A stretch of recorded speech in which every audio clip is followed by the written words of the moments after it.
மாநிலத்திலும் இல்லாத வகையில் தமிழகத்தில் மாவோயிஸ்ட் அமைப்புக்கு ஒரு பெரிய அரசியல் கட்சி நிதி உதவியும் பொருளுதவியும் அனைத்து உதவிகளையும் செய்து கொண்டிருக்கிறது. அது திமுக. நடுவில் 5 வருஷம் லீவ் எடுத்திருந்தாங்களே, அது 5 வருஷம் லீவ் முடிச்சுட்டு வந்துட்டாங்க, டியூட்டி ஜாயின் பண்ணிட்டாங்க. இதையெல்லாம் இந்த அரசு எதிர்கொண்டு தான் ஆகணும். அப்படி இருக்கும்போது ஒவ்வொரு அடியும் கவனமாக எடுத்து வைக்க வேண்டும். இந்த ஷிஃபாஸ் கல்யாணம் மாத்துங்க சார். அதிகாரிகள் விவகாரத்தில் இன்னும் முதல்வருக்கு எந்த அதிகாரி எப்படிப்பட்டவர் என்பதே தெரியாத காரணத்தால் தானே அருண் போன்ற பெருச்சாலியை கொண்டு போய் லஞ்ச ஒழிப்புத்துறையில் போட்டிருக்கிறார்.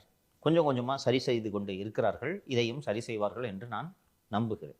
ஏன்னா போராட்டங்களால தான் அதிமுக ஆட்சி வீழ்த்தப்பட்டதே. அப்படி இருக்கும்போது அதே இடத்துல திமுக ஆதரவாளரான ஷிஃபாஸ் கல்யாணம் அங்கே இருக்கும்போது அது தாவேக்கா ஆட்சிக்கு மிகப்பெரிய த்ரெட்டு சார்.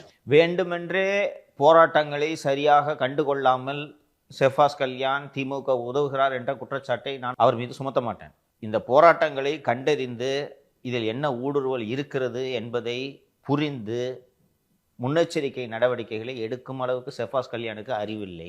இன்னொன்று, அப்படி அறிவிக்கக்கூடிய யாராவது உளவுத்துறையிலேருந்து அதிகாரிகள் சொன்னால் கூட அந்த விஷயத்தை அப்படி அங்கே ட்ரைனிங் அகாடமியில் வேலை பார்க்குறாரு உங்கள் நண்பர், அவர்கிட்ட சொல்லுவார். நிச்சயமாக அதுக்கு வாய்ப்பு இருக்கிறது.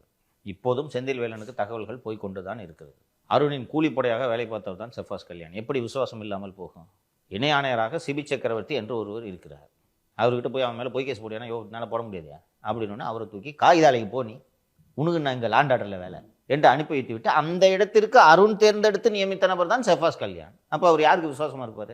ஸோ இதெல்லாம் முதல்வருக்கு தெரியாது. ஷிஃபாஸ் கல்யாண் யாருன்னே தெரியாது. சரி, லூ அதிகாரியாக இருக்கிறாரே போட்டு விடுவோம் என்று அவருக்கு யாராவது பரிந்துரைத்திருப்பார்கள், அதனால் போட்டிருக்கிறார். ஆனால் அந்த பதவி எவ்வளவு முக்கியமான பதவி என்பது பிரச்சனை ஆன பிறகுதான் தெரியும். அப்போது ஐயோ அம்மா என்று கூப்போடு போட்டு பயனில்லை. முன்னதாகவே கண்டறிய வேண்டும். மாவோயிஸ்டுகளின் ஊடுருவல் அதிகமாக தமிழகத்தில் இருக்கிறது என்பதை நான் தொடர்ந்து வலியுறுத்தி கொண்டிருக்கிறேன். பெரிய பஞ்சாயத்தை இழுத்து விட்டுருவாங்க. அரசு கவனமாக இருக்க வேண்டும். ஆள் சேர்த்துக்கிட்டு இருக்காங்களாம் சார். நடக்குதுமா? ஏமா எனக்கு டெல்லியிலிருந்து தகவல் சொல்கிறார்கள். மிக அதிகப்படியான Maoist infiltration is happening in Tamil Nadu with the active backing of DMK என்று சொல்கிறார்கள் அதிகாரிகள். அவங்க கண்காணிச்சிட்டு இருப்பாங்கல்ல சார். நேற்றைய சட்டப்பேரவை நிகழ்வில் எம்ஆர்கே பன்னீர்செல்வம் அவர்கள் எந்திரிச்சு நேரு அவர்கள்லாம் ரேஷன் அரிசி தான் சாப்பிட்றாரு, சக்கரை குறைன்னு சொல்லி டாக்டர் சொல்லியிருக்காங்க, அதனால ரேஷன் அரிசி சாப்பிட்றாரு அப்படின்னு சொல்ல செங்கோட்டையன் அவர்கள் எந்திரிச்சு எல்லாம் நம்புற மாதிரி அங்கே இருக்க ரேஷன் அரிசி ஃபுல்லாக கோழிக்கு ஆடு மாடுக்கு தான் போடுறாங்க அப்படின்னு சொல்ல இதை திமுக ஃபுல்லாக எந்திரிச்சு பெரிய விவாதமாக்கிட்டாங்க சார். சரி, என்ன இதில் எது உண்மை, எது சரி? என்ன எனக்கு தெரியாதா சார்? எங்கள் பாட்டியை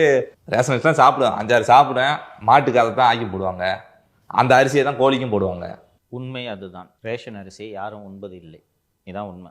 2 திராவிட கட்சிகளும் உண்பதற்கு கூட தகுதி இல்லாத ரேஷன் அரிசியை தான் போட்டிருக்காங்க. அதுவும் ஒரு காரணம். என்ன நடக்குது